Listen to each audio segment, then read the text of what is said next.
जय माता की दोस्तों, कैसे हो आप सब। दोस्तों आप सभी का हार्दिक स्वागत है भक्ति मार्ग ज्ञान यूट्यूब चैनल में। तो दोस्तों आज की इस वीडियो में मैं आप सभी भक्तों को बताने वाली हूँ, नवरात्रि की पूजा में कुछ करो या मत करो, बस माता काली को सुबह शाम 4 चीज़ चढ़ाएं, जो मैं आपको वीडियो में बताने वाली हूँ। यदि आप ये 4 चीज़ें चढ़ाना शुरू करते हैं तो आपके शरीर में माता खुद आएगी चल के, और 5 मिनट नहीं लगेगा माता को आपके शरीर में प्रकट होने में। जी हाँ भक्तों, अगर आप काली माता की शक्ति को प्राप्त करना चाहते हैं, वो भी सवारी रूप में, तो माँ काली को जब आप बुलाओगे वो तुरंत आपके शरीर में आके प्रकट होगी, सिर्फ 5 मिनट के अंदर अंदर। इतनी मैं आपको गारंटी दे देती हूँ। तो जो लोग माता काली के भगत बनना चाहते हैं, भगत बन के जन कल्याण करना चाहते हैं, शरीर में और भी देवी देवताओं को प्रकट करना चाहते हैं, बुलाना चाहते हैं सवारी रूप में, तो ये वीडियो उन्हीं भक्तों के लिए होने वाली है। कुछ नहीं करना है, सिंपल सा तरीका बताऊंगी जो आपको माता को ये चीज़ें चढ़ानी है। ठीक है, इनमें से आपको एक चीज़ ऐसी है जो आपको लेके सीधा घर नहीं चढ़ानी है, आपको चढ़ानी है चौराहे पर जाके। चारों चीज़ में से एक चीज़ ऐसी है, बाकी 3 चीज़ आपको चढ़ानी है अपने घर में। तो ये कार्य आपको करना है सिर्फ नवरात्रों में। जैसे नवरात्रि 9 तारीख से लग रहे हैं, 9 तारीख से आपको इसकी शुरुआत कर देनी है, और 9 दिन तक आप लोगों को ये चीज़ें माता को चढ़ानी है। अगर आप माता को शरीर में जल्दी प्रकट करना चाहते हैं तो माता को आने में 5 मिनट नहीं लगेगा जब आप ये कार्य करेंगे। तो चलिए भक्तों, मैं आप सभी को पूरी जानकारी के साथ ही इस वीडियो में बताऊंगी, लेकिन बताने से पहले एक छोटी सी रिक्वेस्ट आपसे करना चाहती हूँ। अगर आप लोग भक्ति मार्ग ज्ञान यूट्यूब चैनल पे नए आए हो तो चैनल को जल्दी से subscribe, to like, share, comment जरूर कर लेना। बेल आइकन को ऑल पे सेट कर लेना, ताकि हमारी जो भी न्यू वीडियो आए उसकी नोटिफिकेशन सबसे पहले आप सभी भक्तों के पास पहुँचे। तो जी अब आपको कुछ नहीं करना है, वीडियो को देखना है लास्ट तक। अगर आप लास्ट तक देखते हैं तो आपकी समझ में पूरी तरीके से आ जाएगा। अगर आप आधी अधूरी वीडियो देखोगे तो आपकी समझ में कुछ भी नहीं आने वाला है। तो जी पहले नंबर पे आप लोगों को क्या करना है, आपको लेनी है थोड़ी सी मिश्री। ठीक है, दूसरे नंबर पे आपको लेना है एक मीठा पान, तीसरे नंबर पे आपको लेने हैं 2 जायफल की भेंट, और चौथे नंबर पे आपको लेना है एक नींबू साफ़ सुथरा येलो कलर का। ठीक है, 4 चीज़ें हैं जिनका इस्तेमाल करना है। अब देखिए नवरात्रों में लोग क्या करते हैं, कई चीज़ें माता को चढ़ाते हैं, अपनी श्रद्धा से चढ़ाते हैं।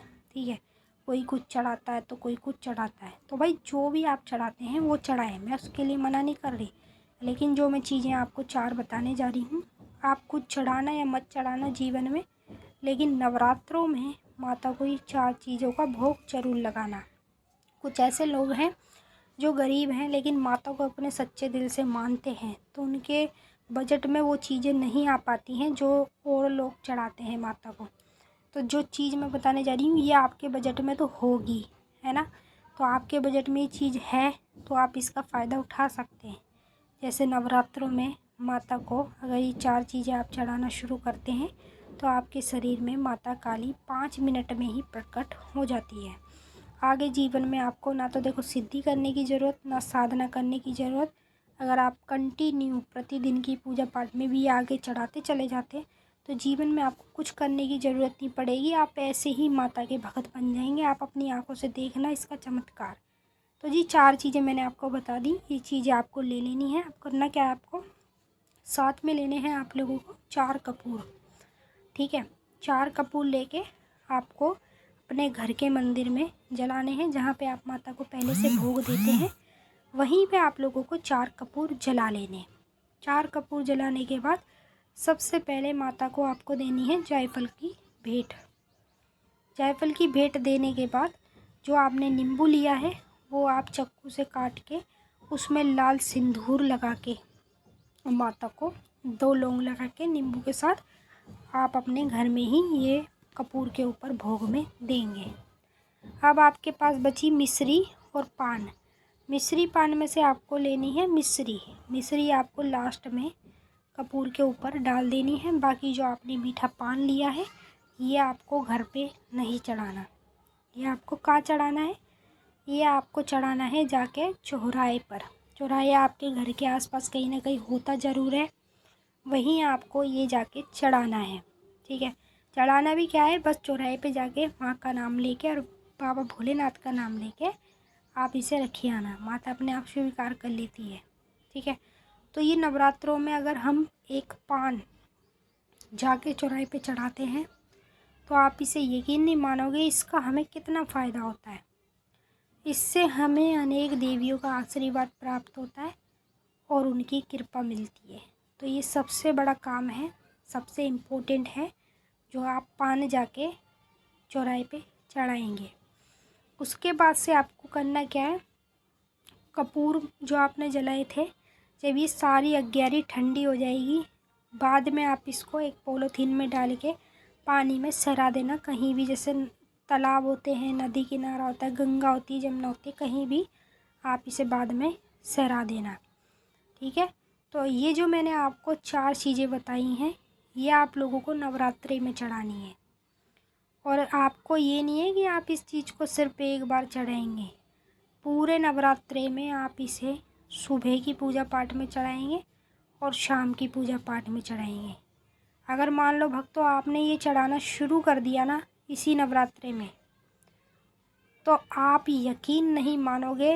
देखो, मानो मत मानो, लेकिन जो सच्चाई है वह मैं आपको बता देती हूँ।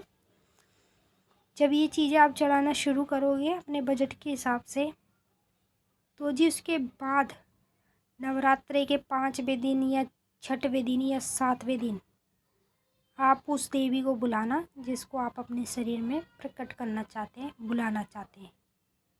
चाहे फिर वो माता काली हो, दुर्गा माता हो, कोई भी हो, जिस देवी को आप अपने शरीर में प्रकट करना चाहते हो, आप उसको बैठ के उसका ध्यान करके बुलाना, हे माता मेरे शरीर में प्रकट हो, माता मेरे शरीर में प्रकट हो।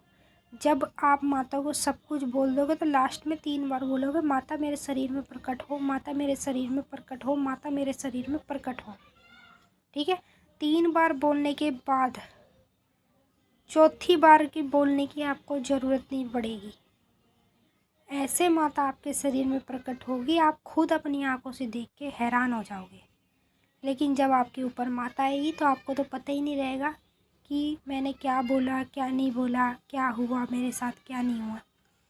असलियत में जिसके ऊपर सच्चाई में माता आती है ना, उसको कभी पता नहीं चलता कि मैंने सामने वाले व्यक्ति को क्या बोला है और इसको क्या करना चाहिए, उसको बिल्कुल मालूम नहीं होता।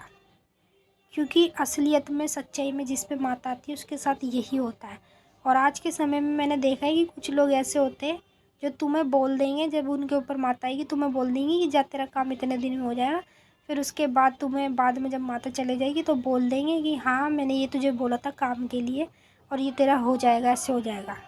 तो भाई जब माता बोल के गई है अपने मुँह से तो उसका काम हो जाना चाहिए। तुम्हें तो बिल्कुल याद नहीं रहना चाहिए कि हमने किसी को बोला है।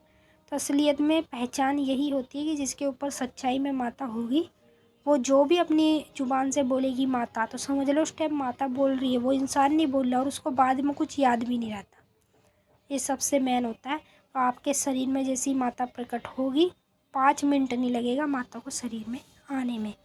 चलिए भक्तों, मैंने आपको अच्छे से समझा दिया और आपकी समझ में आ गया होगा।